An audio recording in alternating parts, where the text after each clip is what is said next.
வாழ்க வையகம், வாழ்க வையகம், வாழ்க வளமுடன். குரு வாழ்க, குருவே துணை. என்னை நான் அறிய வேண்ட இறைவாய் என் குருவாய் வந்தாய். சென்னியில் சிந்தை வைத்து சீர்த்தவம் முறையாய் செய்வேன். உன்னையே என்னுள் காட்டி உள் நிறைந்து அறிவாய் நிற்பாய். முன்னை சேர்வினை தூய்மைக்கே முயன்று அறநெறி வாழ துணை நிற்பாய். வாழ்க வளமுடன். இந்த ஒரு அற்புதமான இனிமையான நல்ல நாளிலே ஆசான் அருட்தந்தை அவர்களினுடைய அந்த ஆன்மீக சிந்தனையிலே தோன்றிய அனைத்து வாழ்வியல் உண்மைகளையும் அறிவு திருக்கோயில் என்ற ஒரு நிலைகளிலே மனித குலத்திற்கு கொண்டு சேர்க்கக்கூடிய அற்புதமான ஒரு அருட்பணியை ஆற்றிக் கொண்டிருக்கக்கூடிய எண்ணற்ற அறிவு திருக்கோயில்களில் தாதகாப்பட்டி மணவளக்கலை மன்ற அறக்கட்டளையை சார்ந்த இந்த அற்புதமான அறிவு திருக்கோயில் வளாகத்திலே ஞானாசிரியர் தினம் என்ற ஒரு அற்புதமான சிறப்பானதொரு விழாவினை நாம் இப்போது கொண்டாடி கொண்டிருக்கின்றோம். இந்த ஒரு அற்புதமான விழாவினை ஏற்பாடு செய்து அதை சிறந்த முறையிலே நடத்தி கொண்டிருக்கக்கூடிய நமது மதிப்பிற்கும் அன்பிற்கும் உரிய ஐயா பழனிசாமி ஐயா அவர்களுக்கும், இந்த தாதகாப்பட்டி மணவளக்கலை மன்ற அறக்கட்டளையைச் சேர்ந்த அறங்காவலர்கள், அருட்தொண்டர்கள் அனைவருக்கும் என்னுடைய பணிவான வணக்கங்களையும் வாழ்த்துக்களையும் தெரிவித்துக் கொண்டு, இந்த ஒரு சில மணி நேரம் நாம் வேதாத்திரிய தத்துவங்களை ஒரு வித்தியாசமான சிந்தனையோடு அனைவரும் இணைந்து சிந்திக்க இருக்கின்றோம். ஒரு ஏழை, அவனுக்கு சாப்பாட்டுக்கே வழி கிடையாது. காட்டுக்கு போய் இந்த சுள்ளி எல்லாம் பொறுக்கிட்டு வந்து அதை அந்த காலத்தில் அடுப்பு தானே, அதை கொண்டு வந்து ஊருக்குள்ளே ஏதோ விற்று ஒரணா அரணா கிடைக்கிறத வச்சு அவன் சாப்பிடுவான். அது மாதிரி அவ்வளோ ஒரு பழமை ஏழை. அவனை யாருமே மதிக்க மாட்டாங்க. ஏழையை யார் மதிப்பா இன்னைக்கு? இல்லையா?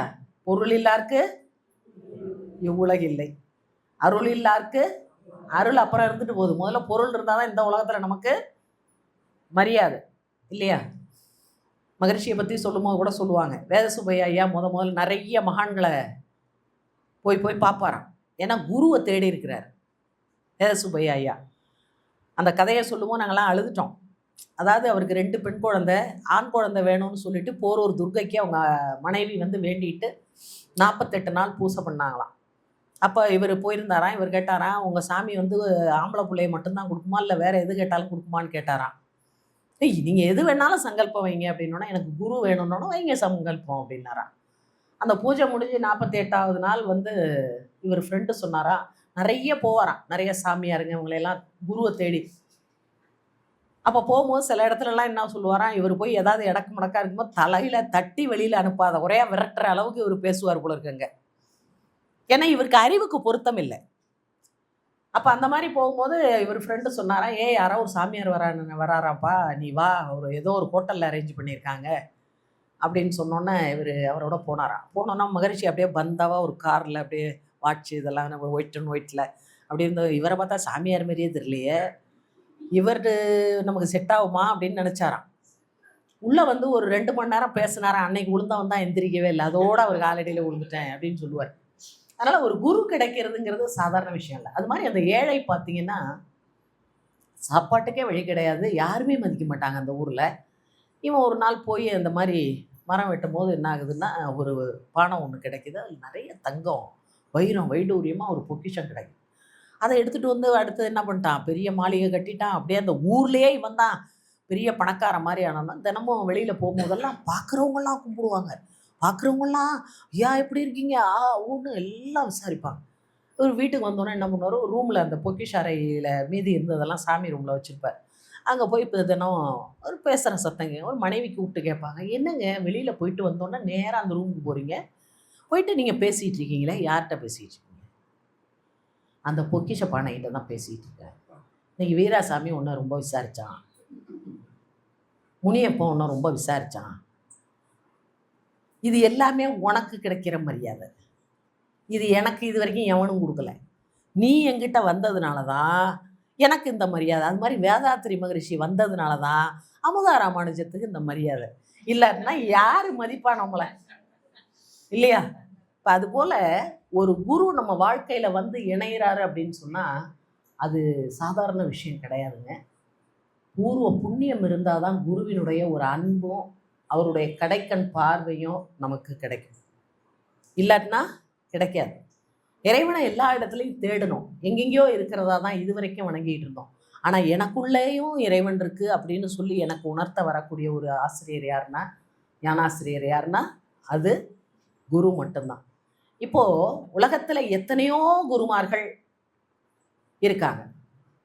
அந்த குரு வந்து கீதையில 8 குருமார்களை சொல்றாங்க. உங்க எல்லாருக்கும் தெரிஞ்சிருக்கும் இல்லையா? போதக குரு, வேதக குரு, நிகித குரு, காரிய குரு, காரண குரு, சூசக குரு, வாசக குரு, இப்படி 7 8 குருமார்கள் சொல்றாங்க.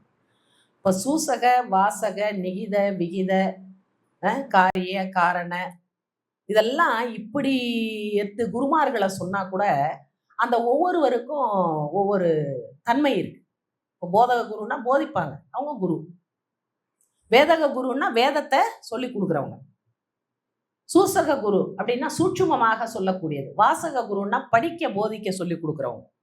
விகிதன்னு சொன்னா இந்த உலகத்துல இருக்கக்கூடிய எல்லாவற்றிற்குமான காரண காரியங்களை சொல்லுவாங்க. காரண குருன்றவர் இந்த பிறப்பினுடைய நோக்கத்தை சொல்லக்கூடியவர். காரிய குருன்னா உன்னுடைய செயலுக்கான விளைவாக இறைவன் இருக்கின்றான் என்ற உண்மையை சொல்லக்கூடிய குரு. விகித குரு, நிகித குரு. நிகித குருன்னா யாருன்னா விகித நிகித குருன்றவங்க என்னன்னா தன்னுடைய வாழ்க்கையில தான் எப்படி வாழணுங்கிறத உணர்ந்து மற்றவங்களுக்கு போதிக்கக்கூடியவர். இப்படி ஒவ்வொரு குருமார்களுக்கு நிறைய விளக்கம் இருக்குங்க. அந்த 8 குருமார்களை பத்தி பேசினாலே ஒரு நாள் ஃபுல்லா பேசலாம். அத்தனை விதமான தன்மைகளும் இருக்குங்க. ஆனா நான் பார்த்து இந்த 8 குருமார்களும் ஒரே ஒரு உருவத்துல வந்தா அது யாருன்னா வேதாத்திரி மகரிஷி. ஏன் அப்படி சொல்றேன்னா அவர் சொல்லாத தொடாத சப்ஜெக்டே இல்லை. ஏன் அந்த சப்ஜெக்ட் எல்லாம் ஈஸியா அவரால் ஒரு ஹேண்டில் பண்ண முடிஞ்சுது அப்படின்னு சொன்னா எந்த ஒன்று ஆணி வேராக இருக்கிறதோ அந்த ஆணி வேரை போய் டச் பண்ணிட்டாரு. இந்த உலகத்துல பார்க்கக்கூடிய அனைத்து தோற்றங்களுக்கும் உட்பொருளாக இருக்கக்கூடிய 3 மறைபொருட்களை அவர் உணர்ந்துட்டார் இல்லையா? மனம், உயிர், அறிவு. இந்த 3 இதுவரைக்கும் எந்த விஞ்ஞானத்தாலையும் தொட முடியல, இன்னதுன்னு எடுத்து காட்டவும் முடியல. அதை பற்றிய முழுமையான விளக்கத்தையும் யாராலையும் யாருக்கும் எடுத்து சொல்ல முடியல. ஆனா அதுல ஒரு பெரிய வேடிக்கை என்னன்னா இந்த 3 இருந்தா மட்டும்தான் அந்த 3ஐயும் அறிந்து கொள்ள முடியும். உங்ககிட்ட உயிர் இருக்கு அப்படிங்கிறத நான் எப்படி தெரிஞ்சுக்க முடியும்? எப்படி தெரிஞ்சுக்க முடியும்?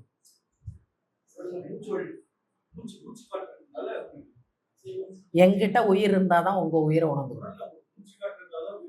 என்கிட்ட உயிர் இருந்தாதான் உங்க உயிரை உணர முடியும். என்கிட்ட மனம் இருந்தாதான் உங்க மனசை தெரிஞ்சுக்க முடியும். என்கிட்ட அறிவு இருந்தாதான் உங்க அறிவை என்னால உணர முடியும். அப்போ உயிர் இருந்தாதான் உயிரை உணர முடியும், மனம் இருந்தாதான் இன்ப துன்ப உணர்வை உணர முடியும், அறிவு இருந்தாதான் அறிவை தெரிந்து கொள்ள முடியும். அப்ப அறிவை கொண்டு அறிவை தெரிந்து கொள்ளணும்னா அனைத்து அறிவாகவும் இருக்கக்கூடிய பேரறிவை தெரிந்து கொள்வதற்காகத்தான் 6வது அறிவு என்று சொல்லக்கூடிய மனம் என்ற பேராற்றலை இறைவன் கொடுத்திருக்கான். அந்த மனம் என்பது என்னன்னா உயிரினுடைய படற்கை நிலை. அப்ப உயிர் என்பது என்னன்னா விண்ணினுடைய கூட்டு. அந்த விண் என்பதற்கு ஆதார பொருள் என்னன்னா இறைத்துகள். அதற்கு மூலம் எதுன்னா மெய், சுத்தவெளி. அப்ப அந்த இறைநிலை தான் அனைத்துமாக வந்திருக்கிறதுங்கிற உண்மையை தான் உணர்ந்து மற்றவங்களுக்கு சொல்லணும். பாசத்தை நீக்கி பரனோடு தன்னையும் நேசத்து நாடி மலம் அற நீக்குவோர் ஆசற்ற சர்க்குரு, பூசற்கு இறங்குவோர் போதக குரு அன்றே அப்படின்னு திருமூலர் எழுதுறார். இப்ப பாசத்தை நீக்கி பரனோடு தன்னையும் அப்படின்னு சொன்னா இறைவன் எப்படி இருக்கிறான்னா எல்லாவற்றிற்குள்ளாகவும் இருக்கின்றான். ஆனா எந்த ஒரு பொருளுக்குள்ளாக தான் இருந்தாலும் எந்த ஒரு பொருளோடையும் பற்று என்ற நிலையில இணையாம இருப்பான் இறைவன் இல்லையா? அப்போ அப்படி இருக்கக்கூடிய பற்றற்ற நிலை எல்லாத்தோடையும் தான் இருப்பாங்க. இப்போ மகரிஷி நம்ம எல்லார் கூடயும் கூடவே தான் இருந்தார். ஆனா கூட இருந்தது அவருடைய உடல் மட்டும்தான். அவருடைய மனம் எப்போதும் எப்படி இருக்கும்? இறைநிலையோட தான் இருக்கும். அப்ப பாசத்தை நீக்கினா இந்த உலக பற்றுக்கள் அனைத்திலிருந்தும் தன்னை விடுவித்து கொண்டு, ஆனா அதுக்கு நடுப்புறதான் அவங்க இருப்பாங்க. அதாவது நாலடியார்ல ஒரு பாட்டு சொல்லுவாங்க, வேம்பின் இலையு கனியினும் வாழை தன் தீஞ்சுவை தெரியாதாம், இனம் தீதெனினும் இயல்புடையார் கேண்மை மனம் தீதாம் பக்கம் அரிது. அப்படின்னா என்ன அர்த்தம்னா, ஒரு பெரிய வேப்பந்தோப்பு, அதுக்கு நடுப்புற ஒரு வாழை மரம் இருக்கு. இந்த வாழை மரத்துல வரக்கூடிய வாழைப்பழம் கசக்குமா இனிக்குமான்னு ஒரு கேள்வி. சொல்லுங்க. இனிக்கும். வேம்பின் இலையு கனியினும் வாழை தன் தீஞ்சுவை தெரியாதாம். எத்தனை வேப்பமரம் தன்னை சுத்தி இருந்தாலும் தன்னுடைய சுவையை அது என்ன பண்றது இல்லைங்க, குறைச்சிக்கிறதே கிடையாது. தன்மையில் அது மாற்றம் பெறுவதே கிடையாது. இனம் தீதெனினும் இயல்புடையார் கேண்மை அப்படின்னு என்ன அர்த்தங்க? தன்னை சுத்தி எத்தனை கொள்ளாதவங்க மோசமானவங்க இருந்தாலும் தன்னுடைய இயல்புலேருந்து அவங்க என்ன பண்ண மாட்டாங்க. நான் அடிக்கடி நினைச்சுக்குவேன், இத்தனை கலங்கப்பட்ட கருமையத்துக்கு நடுப்புற நீங்க மட்டும் தூய்மையான ஆன்மாவாவே இருக்கீங்களே சுவாமிஜின்னு அவரை பார்க்கும் போதெல்லாம் நான் நினைச்சுக்குவேன். அப்போ இனம் தீதெனினும் இயல்புடையார் கேண்மை மனம் தீதாம் பக்கம் அறிது. தன் மனதுக்கு அருகில ஒரு சின்ன கலங்கத்தை கூட நுழையாம என்ன பண்ணிருப்பாங்க, ஒரு கேட்டை போட்டு வச்சிருப்பாங்க. அந்த எல்லையை தாண்டி அவங்க வரவே மாட்டாங்க. அதைத்தான் சொல்றாரு திருமூலர், பாசத்தை நீக்கி பரனுண்டு தன்னையும். தன்னை சுற்றி இருக்கக்கூடிய பற்றுகளிலிருந்து தன்னை தனிமைப்படுத்தி கொண்டு எப்போதும் தனக்கு மூலமான மெய்ப்பொருளோடு தன்னை இணைத்து கொண்டிருப்பவர்கள். நேசத்து நாடி மலம் மர நீக்குவோர். அப்படி இருந்துகிட்டு அவங்க சும்மா இறைவனை மட்டும் நினைச்சிட்டே இருக்க மாட்டாங்களாம். என்ன பண்ணுவாங்கன்னா, நேசம்னா அன்பு, அன்பால கலங்கப்பட்ட ஆன்மாக்களுக்கு கூடெல்லாம் போய் இருந்து அந்த கலங்கப்பட்ட ஆன்மாக்களினுடைய கலங்கத்தை போக்கி மலம் அற நீக்குவோர். அதான் அருட்தொண்டு. ஆசற்ற சர்க்குரு அப்படின்னு என்னங்க, ஆன்மாவை உணர்ந்த சத் உண்மையான குரு. பூசற்கு இறங்குவோர் போதக குரு அன்றே. எனக்கு அபிஷேகம் பண்ணு, பாத பூஜை பண்ணு, மாலை போடு, மரியாதை பண்ணு அப்படின்லாம் இருக்கிற குருலாம் போதனை செய்வதற்கே தகுதி இல்லாத குருமார்கள்னு சொல்றாங்க. நான் நிறைய பேரை பார்க்குறேங்க, நிறைய பேர் இந்த மாயையில மயங்குறாங்க. இப்போ நான் சொன்னேன் இல்லையா, எல்லாரும் இப்போ நம்மளை பாராட்ட தான் செய்வாங்க. பாராட்டும் போது நம்ம என்ன பண்ணக்கூடாதுன்னா மயங்கிடக்கூடாது.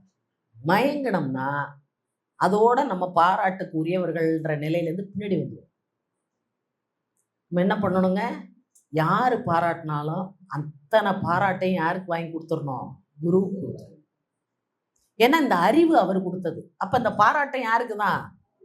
அவருக்கு தானே தவிர நமக்கு கிடையாது. ஏன்னா அவர் சாதாரணமா அந்த அருட்பணியை செய்யலைங்க. உலக மக்கள் சிக்கல்கள் துன்பங்கள் தீர ஒரு உயர்ந்த வாழ்க்கை நெறி வகுத்துள்ளேன். பல மக்கள் பயன்பெறவே திட்டமிட்டு உருவாக்கி உழைக்கின்றேன். நலநாட்டம் உடையோரே இணைய வேண்டும், நாட்டமில்லார் இச்சங்கம் சேர வேண்டாம் சொல்றாரு. இஷ்டம் உள்ளவங்க வாங்க, இல்லாட்டினா யாரும் வரணும்னு எனக்கு ஒன்றும் அவசியமே இல்லை. ஏன்னா நல்வினை இல்லாம நம்மளால இங்க வர முடியாது. அப்போ அழகா சொல்றாரு பாருங்க, நலநாட்டம் உடையோரே இணைய வேண்டும், நாட்டமில்லார் இச்சங்கம் சேர வேண்டாம். அப்போ உலகுக்கு உழைத்த உத்தமர்களின் உயிர் போக்கும் சரித்திரமும் தொடர வேண்டாம். யாராவது இந்த உலகத்துக்கு சேவை செஞ்ச வந்தாங்கன்னா அவங்கள அந்த உலகம் வாழும் காலத்துல ஏத்துக்கிட்டதே கிடையாது. எங்கேயுமே ஏத்துக்கிட்டது கிடையாது. நீங்க எல்லாரையும் எடுத்து பாருங்க, புத்தரா இருக்கட்டும், வள்ளலாரா இருக்கட்டும், இன்னைக்கு எத்தனை ஆராதனை, எத்தனை அலங்காரம் எல்லாம் பண்ணிட்டு இருக்கிறாங்க. ஆனா வாழும் காலத்துல அவங்கள யாராவது ஏத்துக்கிட்டாங்களான்னா ஒருத்தர் கூட ஏத்துக்கல. அதான் உண்மை. ஏதோ சில ஆன்மாக்கள் மட்டும்தான் என்ன பண்ணுச்சுங்க, அவங்க கிட்ட போச்சு. மகிழ்ச்சியா எழுதுறாரு, ஓராசை உலக நல தொண்டின் மீது உருவாக்கி உழைக்கின்றேன். யாராசை இவ்வழியே வந்த போதும் மக்கள் உயர்வுக்கே அன்றி வேறோ. உலக நலத்துக்கு இல்லாம வேற எதுக்காவது இந்த ஆசை வருமா? பேராசை எனக்கு இருப்பதாக கூறி பழி சுமத்துகின்றார் அந்தோ. நேராசை கொண்டு உலகிற்கு உழைத்த உத்தமர்கட்கு உலகம் தந்த பரிசு இதேன்னு எழுதுறாரு. அப்ப நினைச்சு பாருங்க, மகரிஷி ஒன்னொன்னையும் அவ்வளோ கஷ்டப்பட்டு தான் உலக நலத்திற்கு உழைத்த உத்தமர்கட்கு இதுவரையில் வந்த தொல்லைகளை துன்பங்களை நான் அறிவேன். பல கோணங்களில் இப்பரம்பரை தொடர் வழக்கம் பழி வாங்கும் என்றும் உணர்ந்திருக்கின்றேன். எனினும் ஒரு சில பொருளையோ எனது உயிரையோ பெரிதென்று எண்ணி என் சிந்தனையின் ஒளியை பாழ்படுத்த மாட்டேன். நலம் பெற்று மனித குலம் உணர்ந்து உய்ய என் நல்லறிவின் வழியே அருட்தொண்டு ஏற்றேன் அப்படிங்கிறார். சமுதாயத்துக்கு பணி செய்ய வரணும்னு சொன்னா அதுக்கு நமக்கு ஒரு தைரியம் வேணும் முதல்ல. ஏன்னா பலர் ஏசுவாங்க, பேசுவாங்க, விமர்சனம் பண்ணுவாங்க. இதெல்லாம் எதுக்குன்னா நம்மளோட சர்வீஸை தடை பண்றது. நான் பல இடங்கள்ல சொல்லியிருக்கேன். அப்ப நாங்க 34 வருஷம் ஆயிடுச்சு நான் மன்றத்துல சேர்ந்தோம். அப்ப நான் சின்ன வயசு தானே, ஒரு 25 அந்த வயசு தான். 25 வயசுல வந்துட்டேன். மகர்ஷியை பார்த்தது 23 வயசுல, 25 வயசுல வந்துட்டேன். அப்ப நான் தினம் போவோம் மன்றத்துக்கு, சாயந்தரம் 6 மணி ஆனா. இதெல்லாம் ஒரு குடும்பக்கார பொண்ணா, இவங்கெல்லாம் குடும்பம் பண்ற பொம்பளைங்களை 6 மணிக்கு விளக்கேற்றி வச்சுட்டு வெளியில போயிடுது. நம்ம வெளியில போனா மகாலட்சுமி வெளியில போயிடுமா, இல்லாட்டினா மகாலட்சுமினா பர்மனண்டா வீட்டுக்குள்ளேயே உட்காந்துருக்கு. அப்பெல்லாம் எனக்கு கொஞ்சம் கஷ்டம், காதுபடவே பேசுவாங்க. அதை விட பெரிய வேடிக்கை என்னன்னா, நான் வீட்டில் இந்த சனி ஞாயிறுலலாம் வெளியில போகும்போது பக்கத்து வீட்டில் உள்ளவங்கலாம் எங்கள் வீட்டுக்கு வருவாங்களாம். 2-3 பேர் வந்திருக்காங்க. வந்து உங்க அம்மா பொழுதன்னைக்கும் வெளியில போயிடுறாங்களே. பொழுதன்னைக்கெல்லாம் போக மாட்டோம், அப்பெல்லாம் சாயந்தரம் மட்டும்தான் போவோம். வீட்டில் வேலையில பார்ப்பாங்களா உங்க அம்மா அப்படின்னு. வீட்டெல்லாம் சுத்தமாக தான் வச்சிருக்கிறாங்க வீட்டை. நம்ம வீட்டு மேல அவங்களுக்கு எவ்வளோ அக்கறை பாருங்க. இப்படிலாம் வந்திருக்குங்க, சும்மா கிடையாது. பல பேச்சு ஏச்சுக்கள் எல்லாம். நம்ம இந்த இடத்துல வந்து இன்னைக்கு உட்கார்ந்துருக்கேன்னா இதுக்கு எத்தனை தாண்டி வந்திருக்கோம். ஆனா எல்லாத்தையும் தாண்டறதுக்கு நமக்கு ஒரு சாரமா இருந்தது மகரிஷியின் மேல வச்ச அன்பும் மரியாதையும் தான்.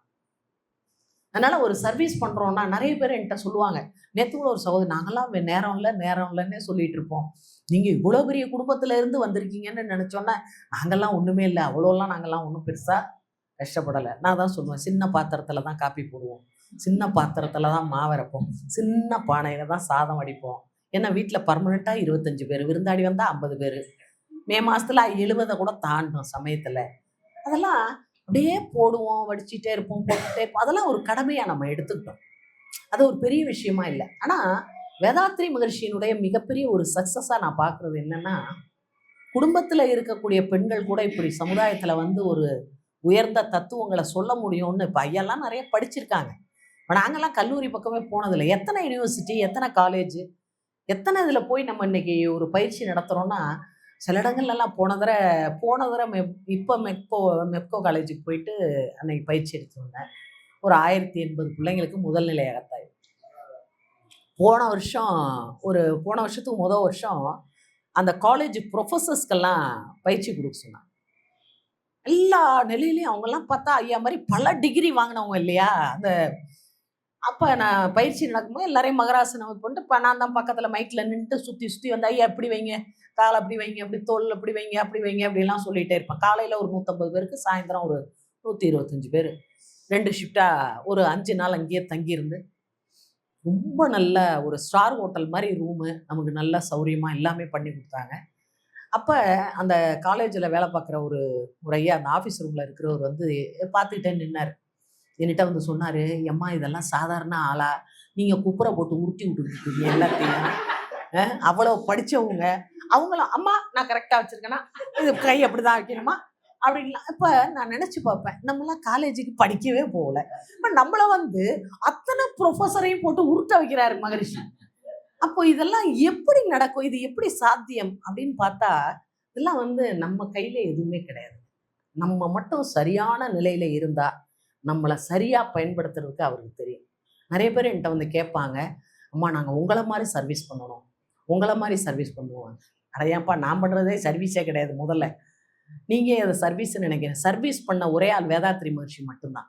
மற்ற எல்லாருக்குமே ஒரு சுயநலத்தோட தான் சர்வீஸ் பண்ணுறோம். நமக்கு இங்கே வந்தால் ஒரு சந்தோஷம் கிடைக்குது, அமைதி கிடைக்குது, நல்ல ரிலேஷன்ஷிப் கிடைக்குது, நல்ல நட்பு கிடைக்குது. இதெல்லாம் வேற எங்கேயும் கிடைக்காது இல்லையா? நல்லா நினச்சி பாருங்க. இப்போ இங்கே நம்ம எல்லாருமே எங்கே பிறந்தோம், எங்கே வளர்ந்தோம், எப்படி வாழ்ந்துட்டு இருக்கோம் எதுவுமே தெரியாது. இந்த நிமிஷத்தில் நம்ம எல்லாரும் மகிழ்ச்சியால் இணைக்கப்பட்டு ஒரு அன்பால் இணைந்த தானா சேர்ந்த கூட்டம் மாதிரி இது அன்பால் சேர்ந்த ஒரு அழகான ஒரு அமைப்பு சமுதாயத்தில் வந்து ஒரு ஒழுக்கத்துக்கும் பண்பாட்டுக்கும் உதாரணமாக இன்னைக்கு நம்ம மன்றத்தை எடுத்திருக்காங்க. அப்போ நான் ஒரு முறை ஆழியாரில் வந்து மணிமண்டபத்தில் தவம் பண்ணிட்டு வெளியில் வந்தேன். அப்போ ஒரு ஐயா வந்து என்கிட்ட பேசினார். அப்புறம் இன்னொரு ஐயா வந்தார். இப்படி வந்து கொஞ்சம் நேரம் கழிச்சு பார்த்தா ஒரு 50 பேர் என்னை சுற்றி நான் நடுப்புற நிற்கிறேன். எல்லாரும் பேசிகிட்டு இருக்காங்க. எல்லாருமே ஜென்ஸ். அப்போது மகரிஷியோட வெற்றி அப்படிங்கிறது ஒன்றே ஒன்று தான். இப்போ நான் ஒரே ஒரு பெண் தான் நின்று உங்கள் இத்தனை பேர்ட்டையும் நான் பேசிகிட்டு இருக்கேன். நீங்கள் எல்லாருமே ஆண்கள். ஆனால் நம்மளுக்குள்ளே வேற எந்த ஒரு விகல்பமான எண்ணங்களும் இல்லாமல் நம்மளை வந்து அறிவுபூர்வமாக மட்டும் இந்த ஆன்மாக்களை கனெக்ட் பண்ணுறாரு பாருங்க. இதை விட மிகச்சிறந்த வெற்றின்னு வேதாத்திரியத்தை வேற எதுக்கு சொல்ல முடியும்? அப்போ நினச்சி பாருங்க, எனக்கும் இத்தனை ஆண்கள்கிட்ட பேசுகிறோம் அப்படின்னு இல்லை, அவங்களுக்கும் ஒரு பெண்ணுகிட்ட நம்ம பேசுகிறோங்கிறதுல இங்கே அறிவு மட்டும்தான் கனெக்ட் ஆகுதே தவிர வேற இந்த புலன் கடந்து அந்த அறிவு நிலையில நின்று ஒருத்தரை கனெக்ட் பண்ணுறதுங்கிறது அது சாதாரண விஷயம் கிடையாதுங்க. இது மகரிஷியினுடைய மிகப்பெரிய வெற்றியா நான் பார்க்குறேன். உடையில ஒழுக்கம், பேச்சில் ஒழுக்கம். ஏன்னா வள்ளல் பெருமான் 4 ஒழுக்கம் சொல்லுவார். கரண ஒழுக்கம், இந்திரிய ஒழுக்கம், ஜீவ ஒழுக்கம், ஆன்ம ஒழுக்கம்னு 4 சொல்லுவார். அந்த 4ஐயும் பிராக்டிக்கல் லைஃப்ல இணைக்கிறதுக்கான 2 ஒழுக்கமா வேதாத்ரி மகர்ஷி மாத்துறாரு. இது ரொம்ப பெரிய விஷயம். நான் கூட சொன்னேங்க, போன தடவை இங்க சொன்னா என்னன்னு தெரியல. அதாவது வேதவியாசருக்கும் வேதாத்ரி மகரிஷிக்கும் ஒரு ஒரு சரியான கனெக்ஷன் இருக்குது.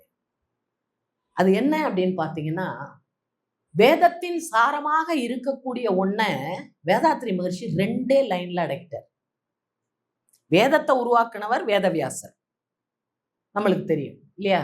ரிக், யேசூர், சாம, அதர்வன. இப்போ கூட போன வருஷம் இமயமலை போயிருக்கும் போது வியாசரோட குகையில் போய் தவம் பண்ணும் போது நான் நினச்சேன், என் குருவுக்கும் உங்களுக்கும் ஒரு கனெக்ஷன் இல்லாமல் நான் இங்கே வந்து உட்கார முடியாது அப்படின்னு. அப்போது வேதத்தை எழுதிட்டாரு, இதிகாச புராணங்களை எல்லாம் எழுதி முடிச்சிட்டாரு. எல்லாத்தையும் எழுதி முடிச்சுட்டு வந்த நோக்கம் நிறைவேறிடுச்சு.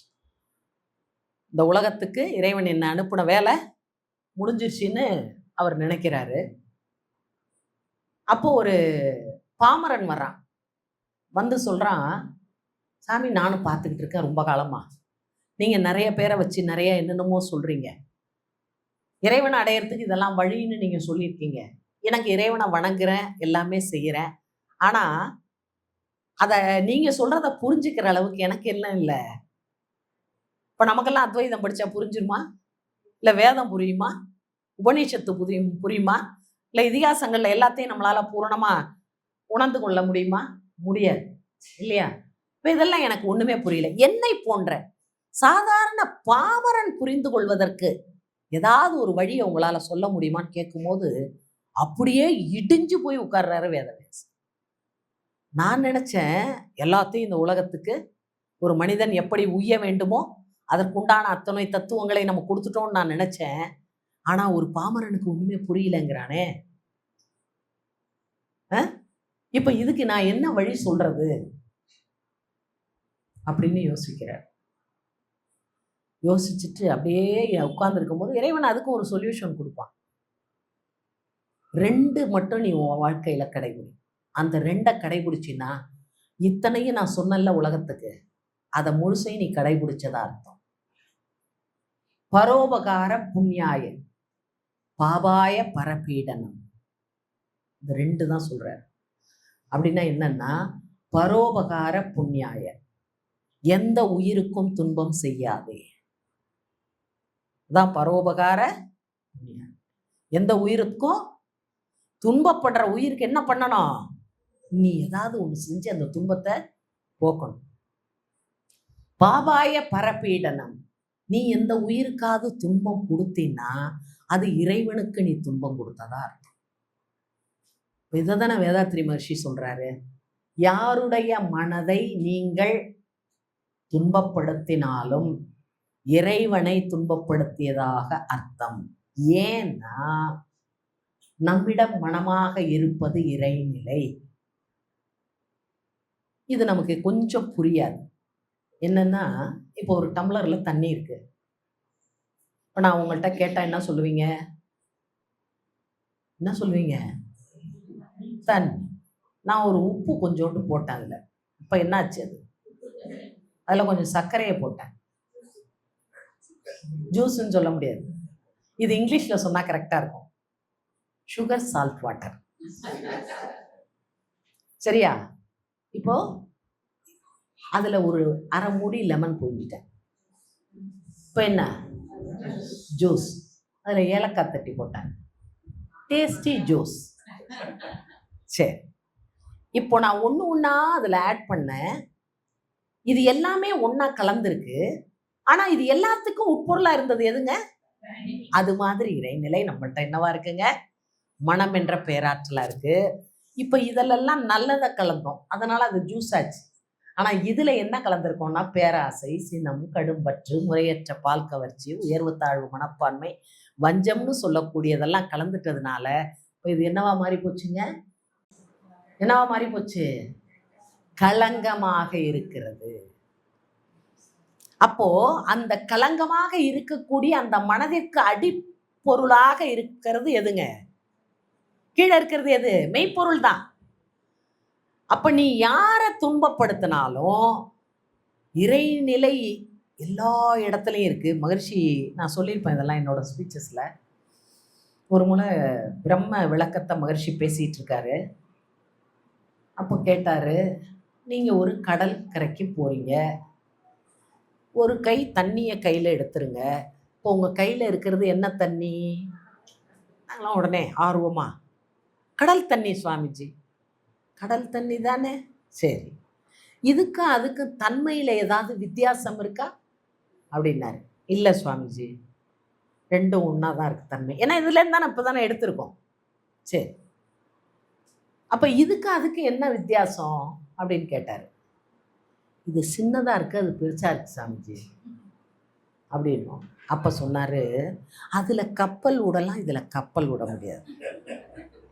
இந்த காமெடி பண்ணுவார் பாருங்க, ஒன்று ஒன்றையும் பேசும்போது. அப்போ தான் நான் நினச்சி பார்ப்பேன். நான் கூட வேடிக்கையாக சொல்கிறது உண்டு. எங்கள் மாமியார்லாம் ஆரம்ப காலகட்டத்தில் அந்த பயிற்சி எடுக்கும்போது அப்படியே கண்ணை மூடி தான் இருக்கணும், கண்ணை மூடி தான் தவம் பண்ணணும், பேசும்போதும் கண்ணை முடிக்கணும், பேச்சை கேட்கும் போதும் கண்ணை முடிக்கணும், இப்படி சொல்லி வச்சுருந்தாங்க. மன்றத்தில் வந்தால் பேசக்கூடாது, சிரிக்கக்கூடாது. நான் பார்த்தேன், இதுக்கு வீட்டிலே இருந்துடலாமே அப்படின்னு தோணுச்சு. ஆனால் ஆழியார் போனேன், அருள்நிதி பயிற்சிக்கு போனால் அவர் என்ன கேஷுவலாக பேசிகிட்டு இருக்கார். அவர்கிட்ட வந்து நம்மளை மாதிரியே தான் இருக்கார். அவர் அந்த ஞானிங்கிறதுக்கு உண்டான எந்த சிம்டம்ஸையும் அவர் வெளியில் காமிக்கவே இல்லை. அப்போ எங்கள் மாமியார்கிட்ட வந்து சொன்னேன், ஏன் தம்மா அவரே ஜாலியாக இருக்கார், நீங்கள் இவ்வளோ சீரியஸாக இருக்கீங்க. அப்போது அதை அப்படியே மாற்றினேன். நான் வந்து தான் மன்றத்தில் வந்து அப்படியே இந்த ட்ரெண்டையே மாற்றினேன். அப்போ என்ன ஆச்சுன்னா கூட்டம் அதிகமாக வர ஆரம்பிச்சிச்சு. ஏன்னா எல்லா மனமும் நொந்து போயிருக்கு.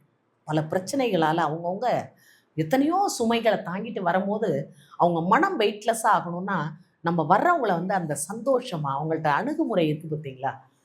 இந்த ஞானாசிரியருக்கு தகுதியே இதுதான்.